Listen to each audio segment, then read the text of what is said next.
ধোঁকাবাজ এই দুনিয়া, কেউ থামবে না, শুধু তোমারে কবরে পাঠাই দিবে। ধোঁকাবাজ এই দুনিয়া প্রতারক, এই দুনিয়া কেউ থামে না। সামনের সিএনজি অ্যাক্সিডেন্ট করলো, পিছনের সিএনজি থামে না, ছাড়ি দিয়ে যায় না। সামনের গাড়ি অ্যাক্সিডেন্ট করলে পিছনের গাড়ি থামে না, ছাড়ি দিয়ে যায় না। স্বার্থপর এই দুনিয়ায় কেউ থামে না।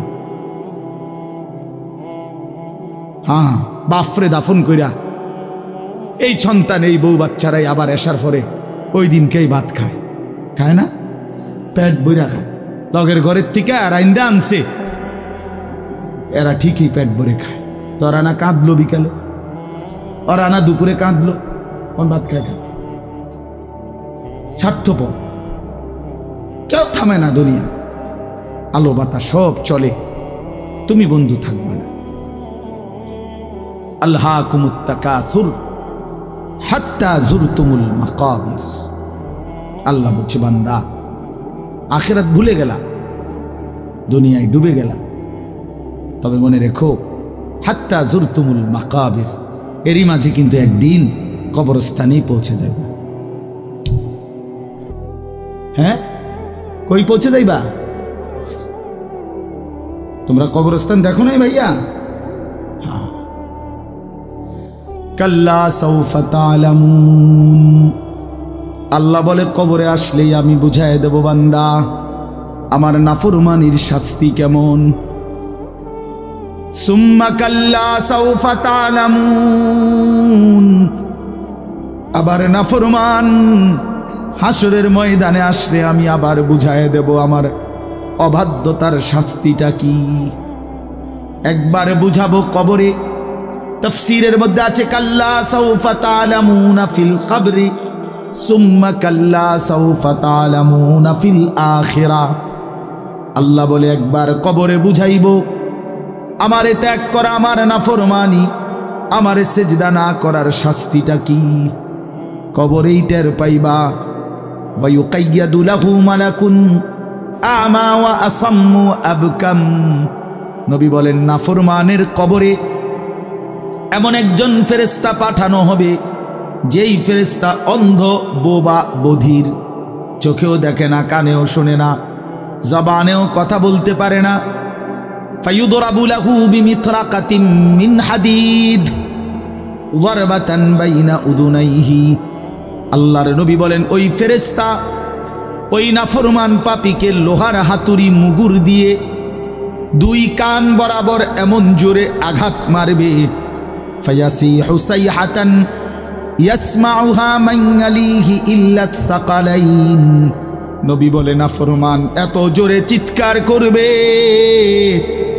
মানুষ এবং জিন ব্যতীত আল্লাহর সব সৃষ্টি শুনবে।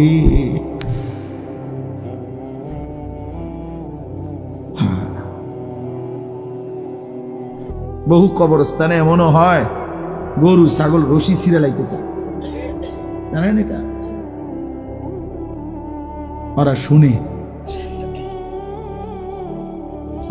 শুনে কবরের আযাবের আওয়াজ, এজন্য রশি ছিঁড়া ফেলতে চায়। প্রিয় বন্ধু, কষ্ট পাইবা, এই অনিবার্য বাস্তবতা। কবর ইমানদার হিসাবে অস্বীকার করার কোনো জো নাই,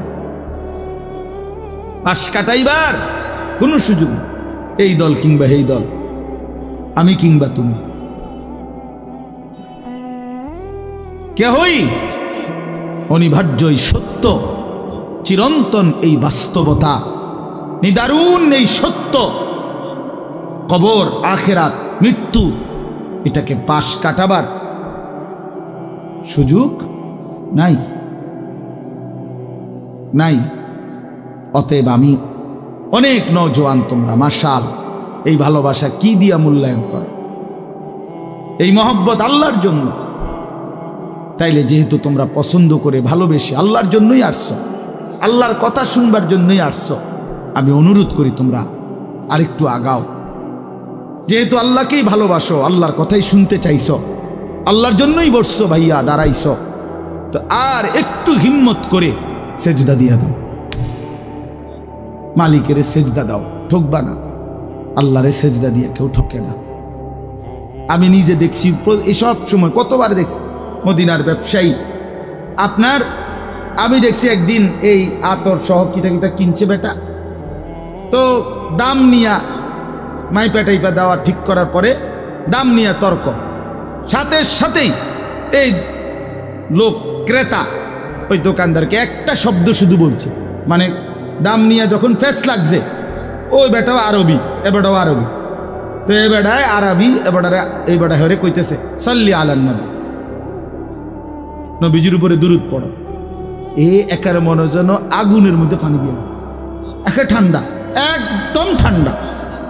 হে সাথে সাথে বলছে আল্লাহুম্মা সাল্লি আলা মুহাম্মদ। এরপর আর কোনো কথা নাই যে ঠিক আছে, এ হের বলতেছে তুই যা বলছো তাই, খালাস, মাফি মুশকিল, কোনো সমস্যা। আল্লাহ তাআলার হুকুম তারা এভাবে মানছে। ওয়াইলুল লিল মুতাফফিফিন, আল্লাহ বলছে যারা ওজনে কম দেয় তাদের জন্য জাহান্নাম, জাহান্নাম।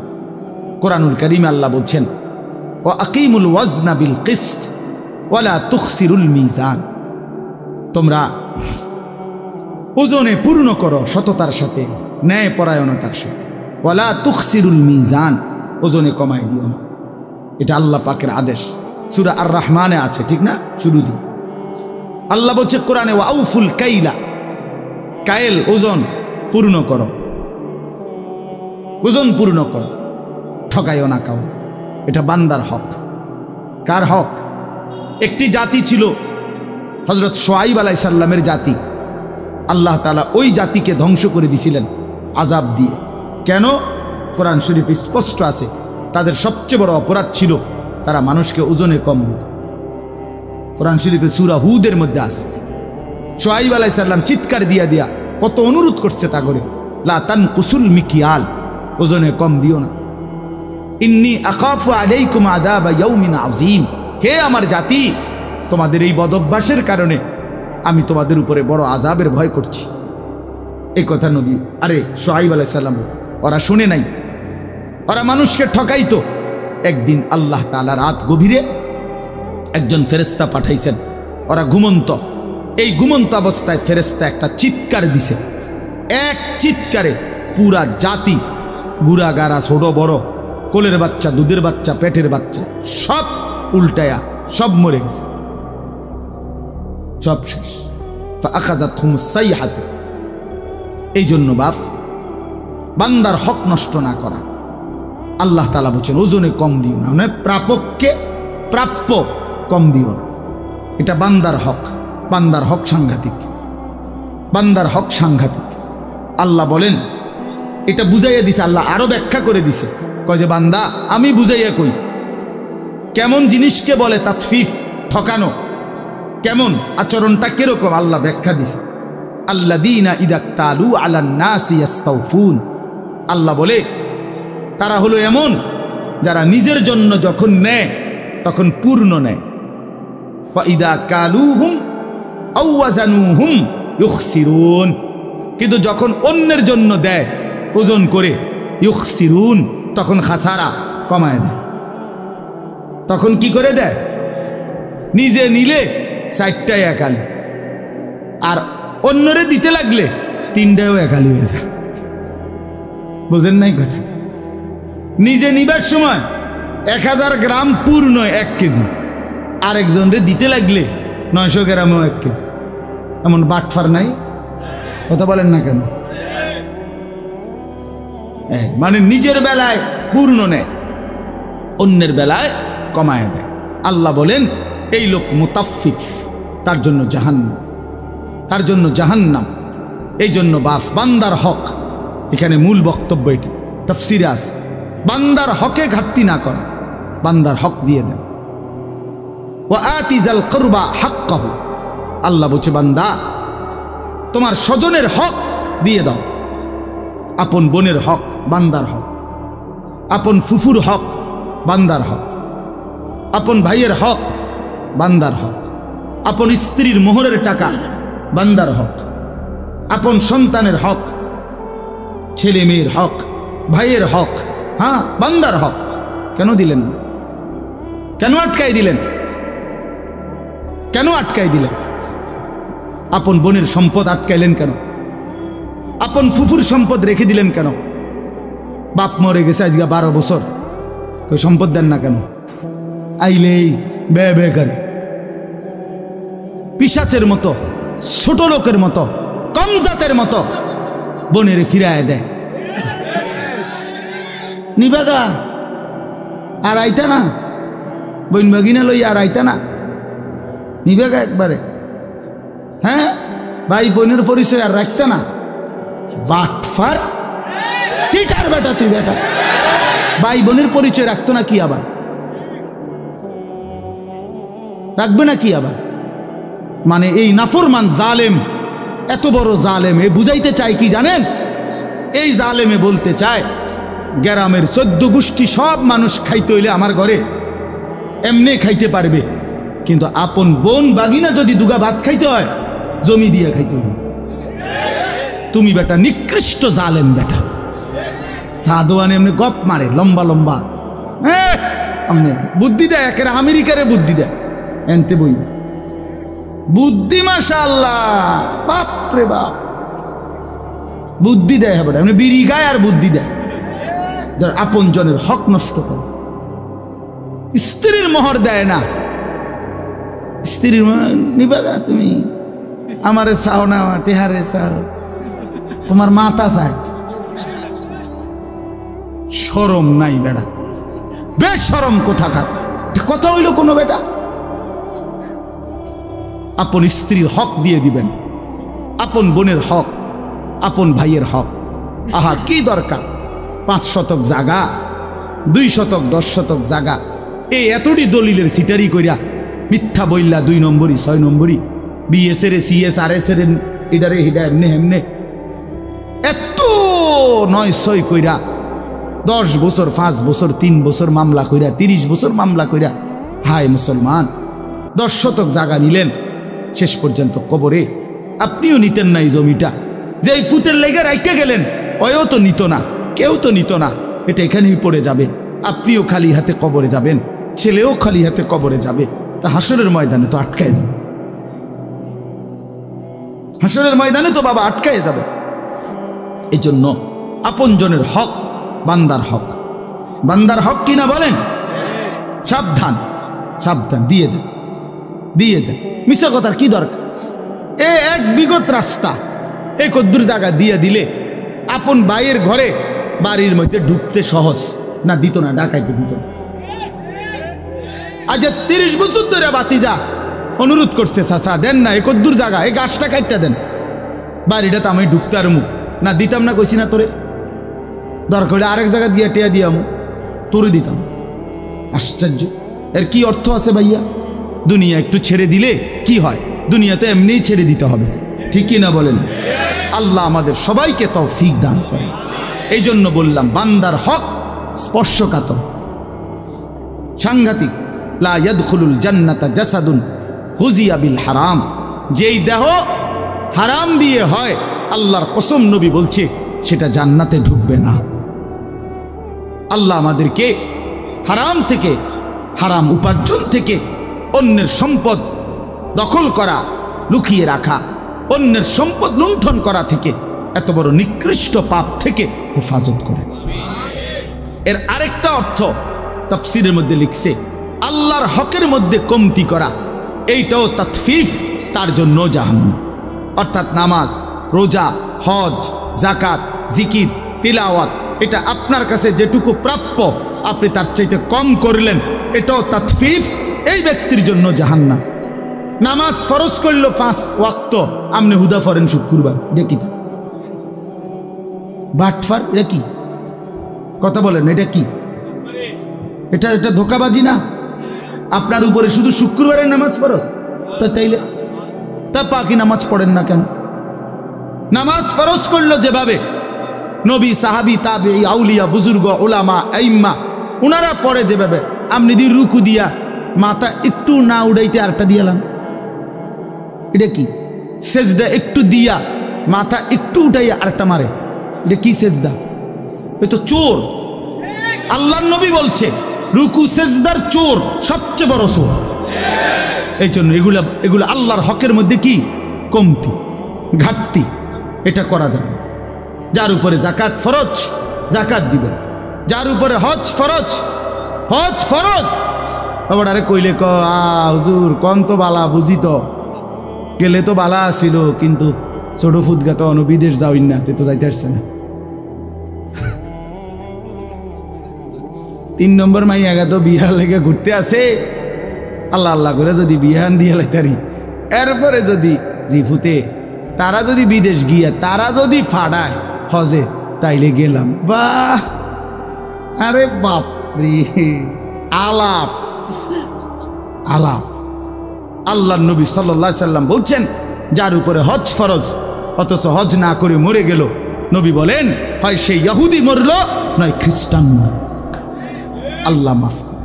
শেষ কথা হলো, আল্লাহ বলেন নবীজিকে উল্লেখ করে, বন্ধু এই যে বান্দার হক নষ্ট করে, আল্লাহর হক নষ্ট করে, এগোর একটু জিগান না। আলা ইয়াযুন্নু উলাইকা আন্নাহুম মাবউসুন, তারা কি হাসরের ময়দানে উঠবে না? তাকা, এখানে অনেক শ্রদ্ধেয় উলামায়ে কেরাম বসা আছে, নিচে পাশে উপরে অনেক উলামায়ে কেরাম। আমি যে ঘরে ওযু করতে গেছি সেখানেও অনেক উলামায়ে কেরামকে দেখছি। তার মানে আলহামদুলিল্লাহ অনেক ইমাম সাহেবগণ, উলামায়ে কেরাম এই বরকতময় মজলিসে আসছেন। অনেক নামাজি দিনদার মানুষ আছেন। আলহামদুলিল্লাহ এদের বরকতে আশা করা যায়, আল্লাহ তাআলার ওয়াদা আছে যে আমার নেককারদের মজলিস, ইমানদার, আমার জিকিরকারী প্রিয় বান্দাদের মজলিসে যারা বসে, আল্লাহ তাআলা ফেরেশতাদেরকে সাক্ষী রেখে বলে যে আমি সকলকেই মাফ করে দেব। হুমুল কওমু লা ইয়াশকা বিহিম জালিসুহুম। আল্লাহ তাআলা বলেন হাদিসে কুদসিতে, আমার প্রিয় বান্দাদের মজলিস, এখানে যেই বসে কাউকেই বঞ্চিত করা হয় না, কেউই বঞ্চিত হয় না। এই জন্য আমরা প্রিয় ভাই সবাইকে বললাম, অল্প একটু কথা, লম্বা সময় বয়ান করার সুযোগ নেই, ফলে এই অল্প একটু কথা আমরা মনোযোগ দিয়ে শুনি। মোবাইলটার এই ব্যস্ততাটা কমায় ফেলা দরকার। জিন্দিগিটা আসলে, তোমরা কিশোর তরুণ নওজোয়ান, তোমাদের জিন্দিগি এই মোবাইল একবারে বাইধা ফেলছে। 24 ঘন্টা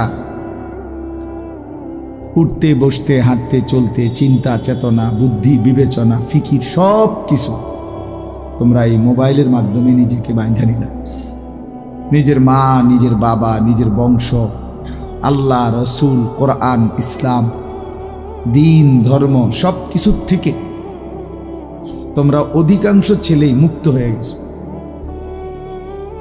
নিজেকে সম্পূর্ণ স্বাধীন, আজাদি বানায় ফেলছো। নিজেরে কয়েকজন বন্ধু, মোবাইল এর মধ্যে বাইধা ফেলছো। এর পরিণতি শেষ পর্যন্ত প্রিয় ভাই ভালো হবে।